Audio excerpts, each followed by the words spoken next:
नमस्कार, रेडियो पत्रिका पद्धतिमा तपाईलाई स्वागत छ। म रबिन र म जुनु। अकाउन्टेबिलिटी ल्याब र दिनेश एफएमले संयुक्त रूपमा उत्पादन गरेको रेडियो पत्रिका पद्धति सबैका लागि संरचना निर्माणमा सघाउ पुर्याउने एउटा अभियान हो। सक्रिय नागरिक, जिम्मेवार नेतृत्व अनि जवाबदेही संरचना निर्माणमा केन्द्रित रहेर हामी यो कार्यक्रम तयार पार्छौं। रेडियो पत्रिका पद्धति तपाईले हरेक शनिबार बिहान 7 देखि 7:30 बजेसम्म Dinesh FM 93.8 megahertz, Dinesh FM को वेबसाइट dineshkhabar.com र दिनेश एफएम को फेसबुक पेज दिनेश खबर मार्फत सुन्न सक्नुहुन्छ। र यस कार्यक्रमको पुनः प्रसारण तपाईले आइतबार राति 9 देखि 9:30 बजेसम्म सुन्न सक्नुहुन्छ। कार्यक्रम पद्धति कोरोना महामारीले पारेको प्रभाव सम्बोधनमा नागरिक र नेतृत्व बीच सहकार्यको सेतु पहिल्याउने अभियान हो।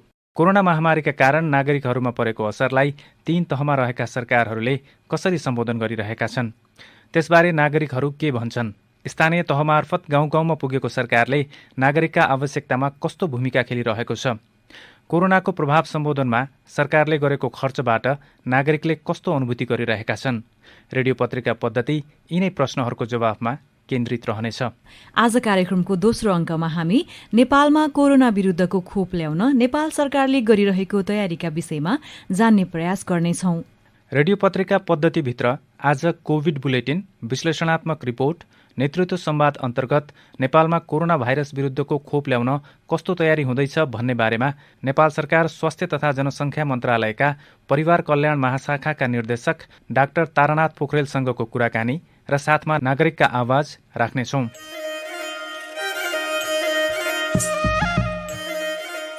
रेडियो पत्रिका पद्धति सुरु गरौं कोभिड बुलेटिनबाट।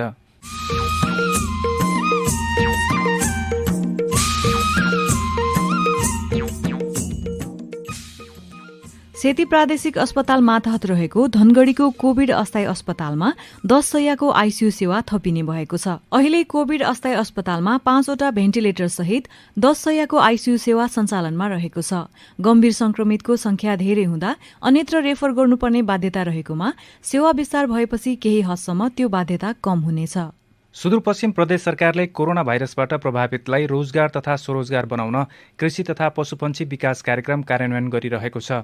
यो कार्यक्रम कार्यान्वयनका लागि भूमि व्यवस्था, कृषि तथा सहकारी मन्त्रालयले गत भदौ महिनामा सूचना प्रकाशित गरेको थियो। अपेक्षाभन्दा बढी निवेदन पेश भएपछि सबैलाई समेट्न सकस भएको थियो।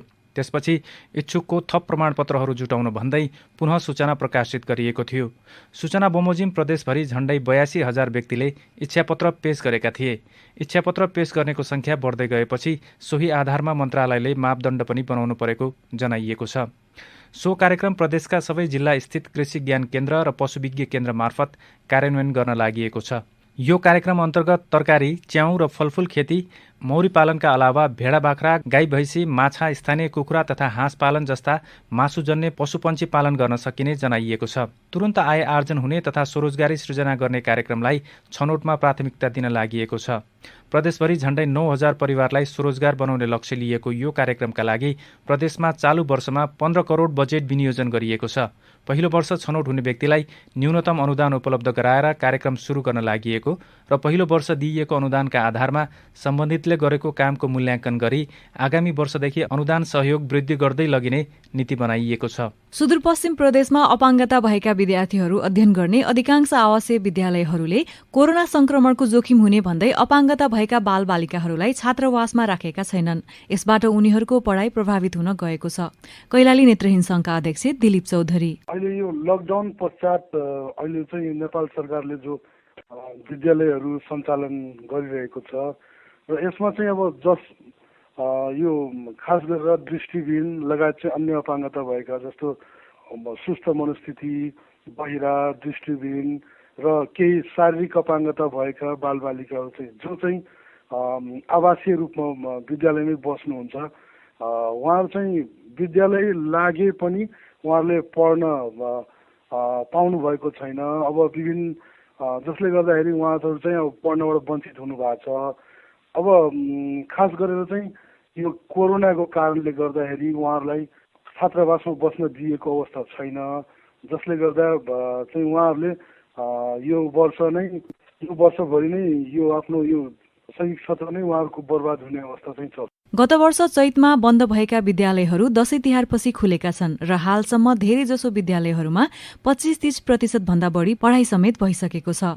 तर अपाङ्गता भएका विद्यार्थीहरूका लागि विद्यालयले छात्रावास सञ्चालनमा नल्याइदिँदा एकातर्फ उनीहरू विद्यालय जानबाट वञ्चित भएका छन् भने अर्कोतर्फ उनीहरूको सिकाइका वैकल्पिक माध्यमहरूमा पहुँच नहुँदा उनीहरूको पढाइ प्रभावित भइरहेको छ।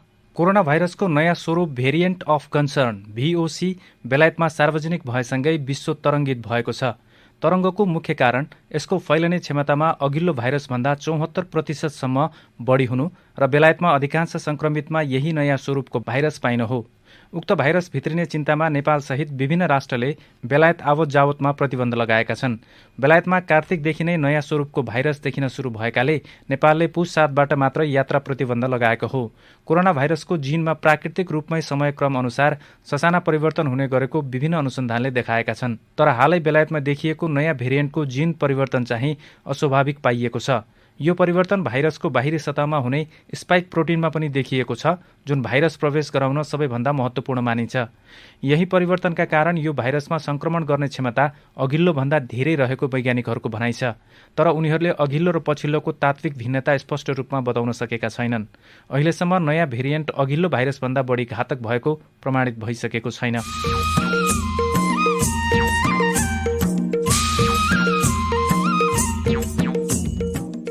यो कोभिड बुलेटिनपछि रेडियो पत्रिका पद्धतिमा अब प्रस्तुत छ रेडियो रिपोर्ट।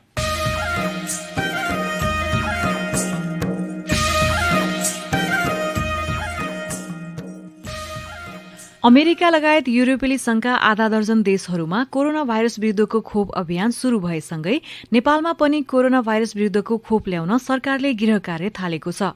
सरकारले कोभ्याक्स सुविधासँगै अन्य माध्यमबाट कोभिड-19 विरूद्धको खोप ल्याउन गृह कार्य थालेको हो। कोभ्याक्समा मात्र निर्भर नरही सुरक्षित र प्रभावकारी खोप उपलब्ध हुनासाथ ल्याउन छलफल शुरू भएको छ। यसका लागि सरकारले 2 देखि 8 डिग्री सेल्सियसमा भण्डारण गर्न सकिने खोपलाई प्राथमिकतामा राखेको छ। नेपालमा गाविको व्यवस्थापनमा कोभ्याक्स सुविधाबाट सहुलियत दरमा आउने भनिएको 20% जनसंख्या अर्थात 60 लाख जनालाई पुग्ने खोपको पहिलो लट सन् 2021 को मार्चसम्ममा आउन सक्ने अनुमान छ। कोभिड-19 खोप सल्लाहकार समितिका संयोजक डाक्टर श्यामराज उप्रेती, विश्व स्वास्थ्य संगठनले सिफारिस गरेको भ्याक्सिनै नेपाल सरकारलाई गावी मार्फत चाहिँ आउने योजना भएको छ। यो हामीले 20% चाहिँ अनुदानमै पाउने व्यवस्था भएको छ। त्यसपछि बाँकीको लागि नेपाल सरकारले आफ्नै खरिद प्रक्रिया अगाडि बढाउनुपर्छ। नेपालमा खोप आइसकेपछि नेपालको कुल जनसंख्याको 72% मानिसलाई कोरोना भाइरस विरूद्ध खोप लगाउने योजना सरकारले बनाएको छ। पहिलो चरणमा आउने 20% मध्ये सुरुमा 3% स्वास्थ्यकर्मी, सुरक्षाकर्मी र वृद्धवृद्धालाई दिइनेछ।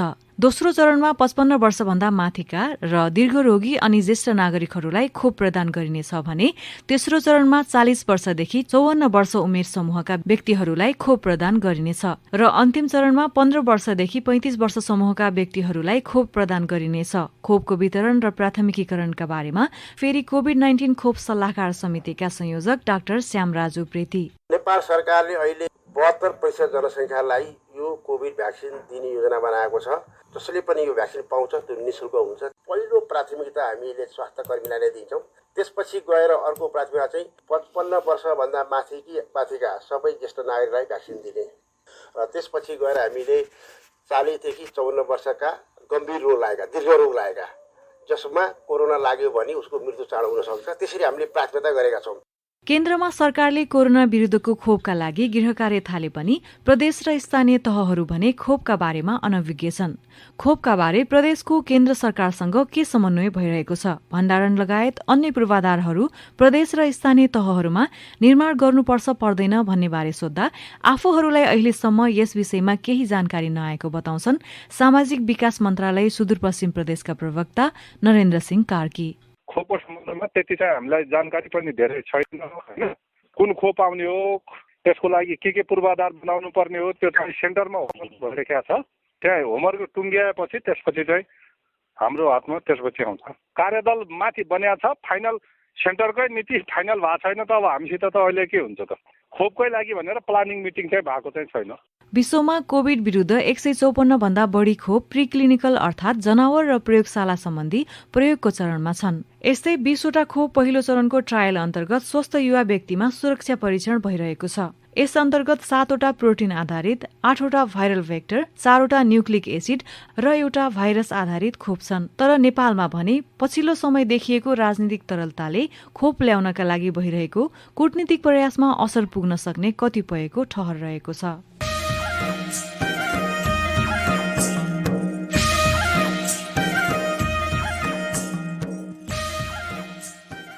यो विश्लेषणात्मक रिपोर्टपछि रेडियो पत्रिका पद्धतिमा अब प्रस्तुत छ नेतृत्व संवाद। केही मुलुकहरूले कोभिड-19 को महामारी विरुद्धको खोपको सफल परीक्षण गरेर आफ्ना देशका नागरिकहरूमा त्यसको प्रयोग पनि थालिसकेका छन्।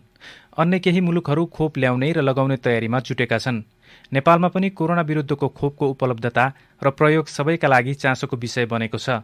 यस्तो अवस्थामा नेतृत्व संवादमा आज हामीले नेपालमा कोरोना भाइरस विरुद्धको खोप ल्याउन नेपाल सरकारले कस्तो तयारी गरिरहेको छ, नेपालमा कहिलेसम्म खोप आउन सक्छ भन्ने लगायतका विषयहरूमा नेपाल सरकार स्वास्थ्य तथा जनसङ्ख्या मन्त्रालयका परिवार कल्याण महाशाखाका निर्देशक डाक्टर तारानाथ पोखरेलसँग कुराकानी गरेका छौं।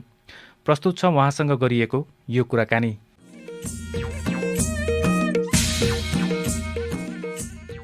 नेपालमा कोरोना भाइरस विरुद्धको खोप ल्याउने तयारी कस्तो भइरहेछ, के भइरहेछ?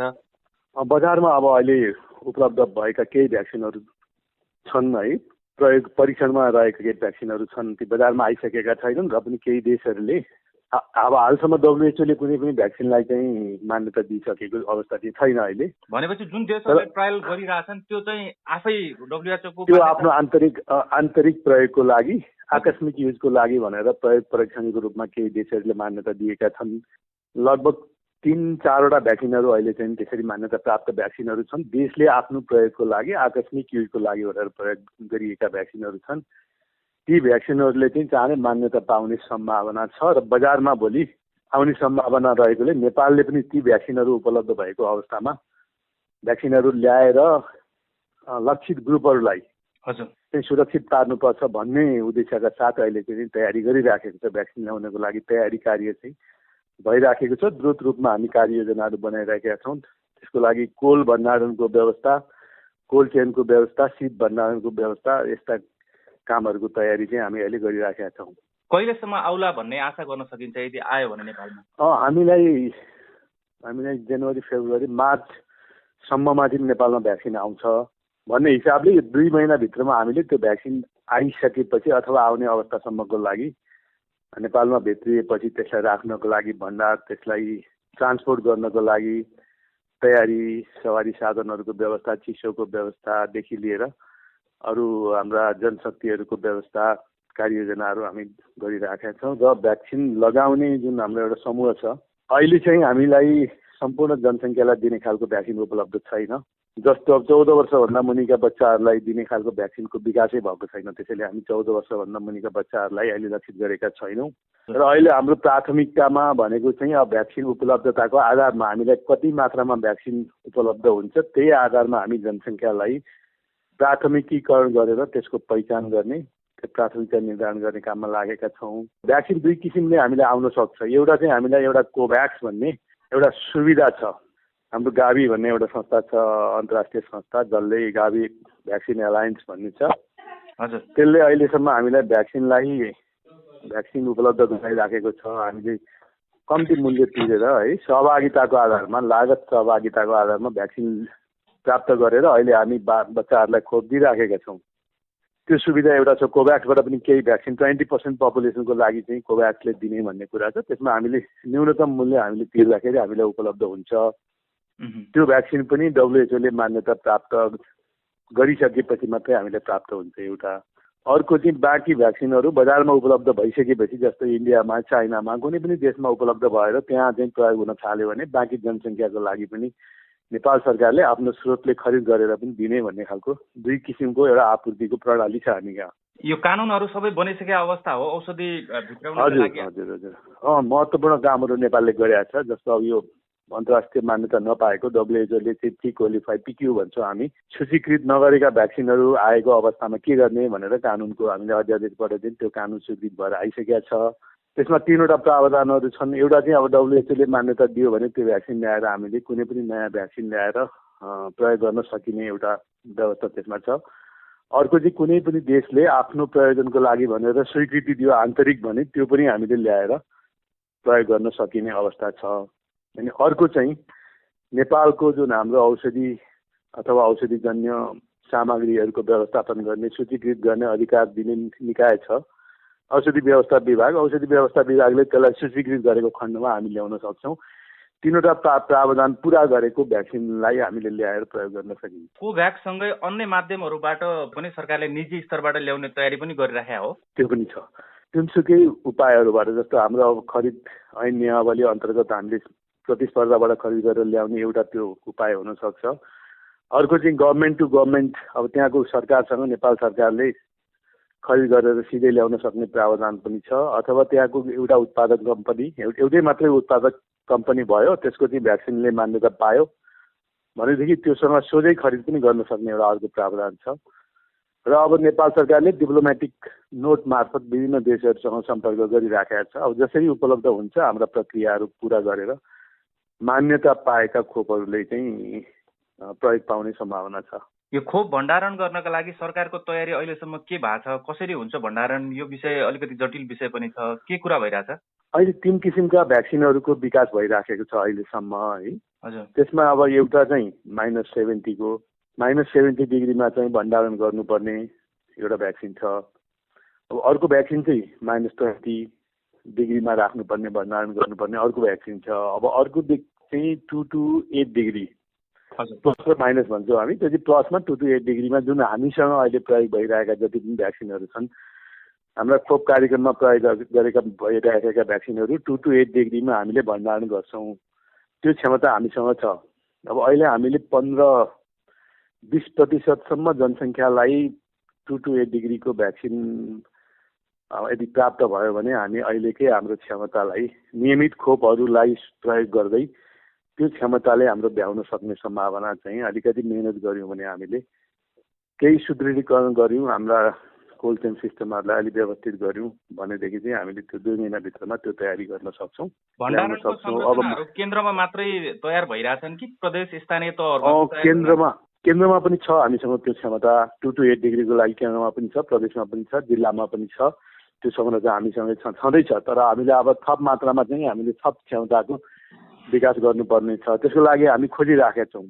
अब हामीसँग हाम्रो स्वास्थ्य क्षेत्रमा कति छ, स्वास्थ्यभन्दा बाहिर जस्तो अब हाम्रो भेटनरी कृषि क्षेत्रमा अब त्यस्तै पर्यो भने अन्य नेपाल सरकारका निकायहरू, नेपाली सेना, प्रहरी, अब उहाँहरूको पनि अस्पतालहरू छन् होइन, स्वास्थ्य संस्थाहरू, स्वास्थ्य सेवाहरू उपलब्ध गरेको छ। त्यस्तै अब प्राइभेट सेक्टरहरूमा पनि आवश्यक पर्यो भने हामीले -20 डिग्रीको पनि यदि हामीलाई उपलब्ध भइहाल्यो भने राख्न सक्ने क्षमताको लागि हामी खोजी गरिरहेका छौँ र तयारी पनि गरिरहेका छौँ। अनि खोप आइसकेपछि खोप वितरणको योजना चाहिँ के छ? सरकारले अब खास गरी दूर दराजमा बसोबास गर्ने मानिसहरूले कसरी पाउँछन् यो विषयमा केही कार्ययोजना भइरहेछ?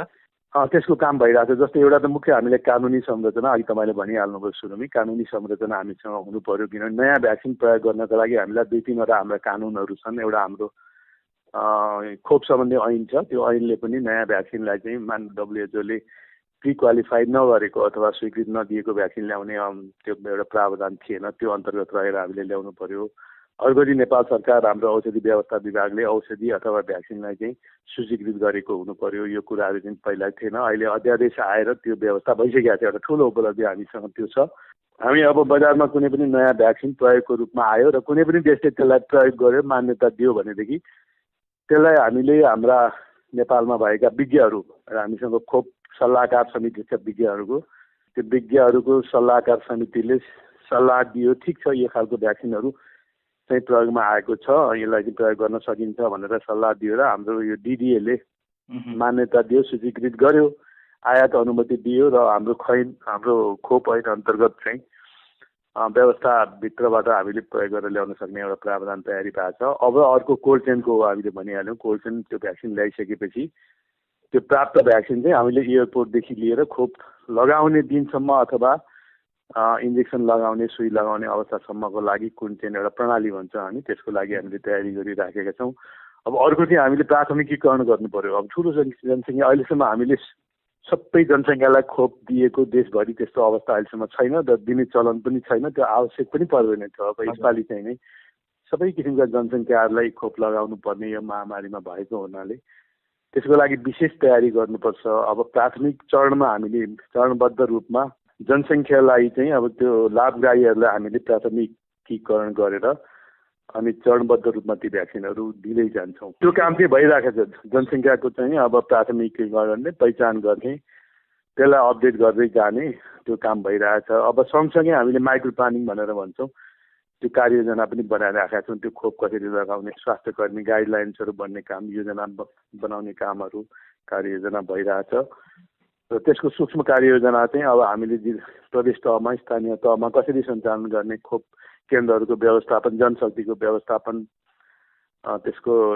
ट्रान्सपोर्टेसनको कुरा, ढुवानीको कुरादेखि लिएर त्यसबाट हुन सक्ने भनौँ न अवाञ्छित गतिविधिहरू पनि हुन सक्छन्, तिनीहरूको बारेमा त्यसको सूक्ष्म अनुगमन गर्ने, अध्ययन गर्ने, व्यवस्थापन गर्ने लगायतका कामहरू तयारी भइरहेछ। खोप आइसकेपछि यो निशुल्क वितरण हुन्छ कि यसको लागि पैसा निशुल्क? अहिलेसम्म नेपाल सरकारले चाहिँ के भनेको छ भने हामीले नेपाल सरकारले नै लिएर निशुल्क उपलब्ध गराउने हो।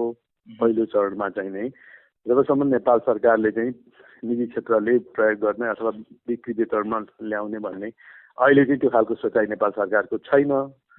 प्राथमिकता चाहिँ अहिले निशुल्क रूपमा नेपाल सरकारले नै वितरण गर्ने भन्ने छ। अब अन्त्यमा खास अब यति बेला देशमा ठुलो राजनीतिक अस्थिरता आएको छ, यसले खोप लगाउने कार्यक्रमलाई के प्रभावित पार्ला?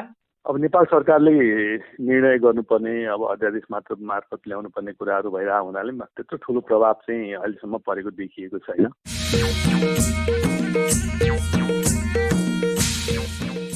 नेतृत्व संवादपछि कार्यक्रममा अब पालो नागरिक आवाजको।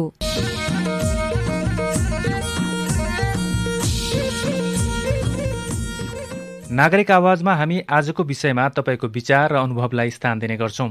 नेपालमा कोरोना भाइरस विरुद्धको खोप भित्राउन सरकारले गरिरहेको प्रयासका बारेमा आम नागरिकहरूको धारणा के छ? सुनौ तपाईँहरूकै विचार। मेरो नाम गौतम खड्का, म यो धनगढीबाट। जुन प्रकारले हाम्रो देशमा यो कोरोनाको कारणले गर्दा हाम्रो नसक्ने एकदम आर्थिक स्थिति कमजोर भएकाले राहतहरू नपाएको थिए, त्यही किसिमले अहिले यो कोरोनाको भ्याक्सिनहरू हाम्रो विदेशबाट भित्री खरिद गरेर हाम्रो देशमा के भनौँ न सम्पूर्णलाई जसरी यो पहुँचको आधारमा सम्पूर्ण तल्लो वर्गका जनसमुदायहरूले नपाएका कारणले यो भ्याक्सिन पनि सबै कम आर्थिक स्थिति भएको व्यक्तिहरूले पनि सहज रूपमा प्राप्त गर्न सक्ने स्थिति गरिदियो भन्ने हाम्रो नेपाल सरकारलाई सानो अनुरोध छ। मेरो नाम दिपेन्द्र झा हो। विदेशबाट केही कम्पनीहरूले दबाईहरू बनाएका छन्। ती दबाईमा जनताको ठुलो एउटा ध्यान थियो कि दबाई आयो भने हामीले पाउने, त्यसपछि पायो भने हामी स्वस्थ रहौँला, एउटा मानसिक भय खतम भइहाल्थ्यो। त त्यो दबाई अब बन्यो, दबाई अब देशमा आउने प्रक्रिया अब विकसित राष्ट्रहरूले त लगाउनु पनि सुरु गरिसके।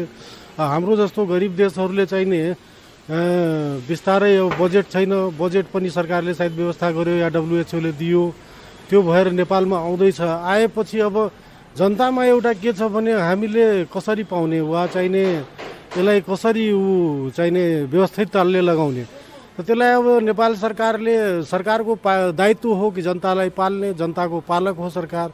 उसले चाहिने ठुलो सानो कसैलाई विभेद नगरी आफ्नो एउटा कार्यक्रम बनाएर सबलाई लगाउनु पर्यो। एउटा सडकमा सुत्नेदेखि लिएर चाहिने महलमा बस्नेहरू सबै जनता त आखिर सरकारबाटै पालिएका हुन्, सरकारसँगै जोडिएका हुन्। सरकारले त्यसलाई कसरी सुव्यवस्थितले सबैले पाउँछ ती लगाइदिनु पर्यो। मेरो नाम पुष्पराज पाण्डे हो। होइन, सरकारले समानताको रूपमा त हेरेकै छैन जहाँसम्म पनि। गरिब मान्छेले त त्यसलाई खरिद गर्न या राम्रोसँग लिन त पाइरहेको छैन नि। अस्पतालमा गयो भने पनि हामीले अब त्यहाँ चाहिँ पहुँचवाला मान्छेले मात्रै त्यहाँ पाइराखेको छ कि त्यो अवस्था अहिले देखिराखेको छ कि नै। ठुलो बडाहरूले मात्रै लिन पाउने अनि सानो मान्छेले त्यसको पालै नआउने मान्छेहरू त धेरै अहिले अब रोडमा आइराखेको छ। मान्छे खानै पाइरहेको छैन कि अहिले कोभिड-19ले गर्दाखेरि धेरै अब परिस्थिति धेरै गम्भीर भइसक्यो। त्यसैमा पनि अहिले अब नौलो राजनीतिले झनै गरिएको छ। कोभिड-19को समस्या त्यस्तै छ होइन, यस्तो अब समस्या छ। त्यसैमा पनि अब राजनीतिक खिचलोहरू आइराखेको छ। त्यसले गर्दाखेरि पनि अब यसलाई धेरै नै प्रभाव पारेको अवस्था देखिरहेको छु म। मेरो नाम नरबहादुर भण्डारी, भ्याक्सिन सम्बन्धमा एउटा जसरी अब आम पब्लिकहरूले नपाइरहेको र पहुँचवालाले मात्रै सेवा सुविधाहरू लिइरहेको देशको यो परिस्थिति देख्दाखेरि म के भन्न चाहन्छु भने यिनीहरूले डिभिजन वाइज जानुपर्छ, क्लास वाइज जानुपर्छ र कक्ष वाइज जानुपर्छ। पहिलो प्राथमिकता तल्लो भन्दा तल्लो स्तरको आम पब्लिक पर्नु पर्यो। गिट्टी कुट्नेदेखि लिएर बालुवा चाल्नेदेखि लिएर दैनिक मजदुरी गर्नेदेखि लिएर बिहान र बेलुकाको छाक टार्नलाई जो लेबरी गरेर काम गरेर खान्छन् तिनीहरूलाई पहिलोभन्दा पहिलो प्राथमिकता हुनु पर्यो। म सीताराम जोशी। नेपाली जनताले खोप स्वास्थ्यको ग्यारेन्टी लिनुपर्ने सरकारको, नेपाली जनताले खोप निशुल्क रूपमा पाउनुपर्छ भन्ने हाम्रो मान्यता हो। तर निशुल्क रूपमा पाउने आधार के भन्ने कुरा अहिलेसम्म तय हुन सक्यो। पहिले त खोप कहाँबाट आउने, कुन चाहिँ खोप नेपालका लागि सुहाउँदो हुने, र त्यो खोप आइसकेपछि पनि निश्चित मान्छेहरूले मात्रै पाउने हुनु, हुने खानेहरूले मात्रै पाउने हुनु, पैसा जम्मा गरेपछि मात्र पाउने हुनु भन्ने कुरा जुन जनतामा परेको छ,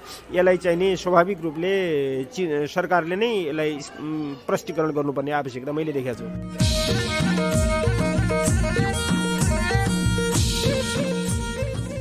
नागरिक आवाजमा तपाईँ पनि सहभागी हुन सक्नुहुन्छ। त्यसका लागि तपाईँले आफ्नो विचार हाम्रो इमेल ठेगाना radio.dinesfm93.8@gmail.com मा मेल गर्न सक्नुहुन्छ वा हाम्रो स्टुडियोको टेलिफोन नम्बर 091-410-216 मा समेत फोन गरी तपाईँले आफ्नो विचार आफ्नै आवाजमा रेकर्ड समेत गराउन सक्नुहुन्छ वा हाम्रो फेसबुक पेज दिनेश खबरमा सोधिएको प्रश्नमा गएर पनि आफ्ना धारणा व्यक्त गर्न सक्नुहुन्छ।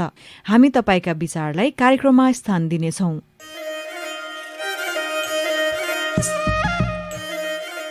विश्वका कतिपय देशहरूले कोरोना भाइरस विरुद्धको खोप प्रयोगमा ल्याइसक्दा नेपालले भर्खर खोप भित्राउन आवश्यक कानूनहरू निर्माण गरेको छ र भण्डारण लगायतका अन्य अत्यावश्यक पूर्वाधारहरूका कामहरू अगाडि बढिरहेको अवस्थामा अहिले नेपालमा देखिएको राजनीतिक अस्थिरताले खोप ल्याउने कार्यमा असर गर्ने हो कि भन्ने धेरैलाई लागेको छ। यस्तो अवस्थामा समेत सरकारका संयन्त्रहरूले तदारुकताका साथ काम गरी चाँडोभन्दा चाँडो खोप भित्राउन् भन्ने आशासँगै आजका लागि हामी कार्यक्रम पद्धतिको अन्त्यमा आइपुगेका छौं। रेडियो कार्यक्रम पद्धतिको उत्पादन र प्रसारण अमेरिकी जनताको सहयोगबाट सम्भव भएको हो। यो कार्यक्रम USAID को सहयोग तथा NDI को वित्तीय र प्राविधिक सहयोगमा अकाउन्टेबिलिटी ल्याब र दिनेश एफएमले संयुक्त रूपमा तयार पारेको हो। कार्यक्रम उत्पादनमा सहयोग उपलब्ध गराउने USAID र NDI लाई धेरै धेरै धन्यवाद।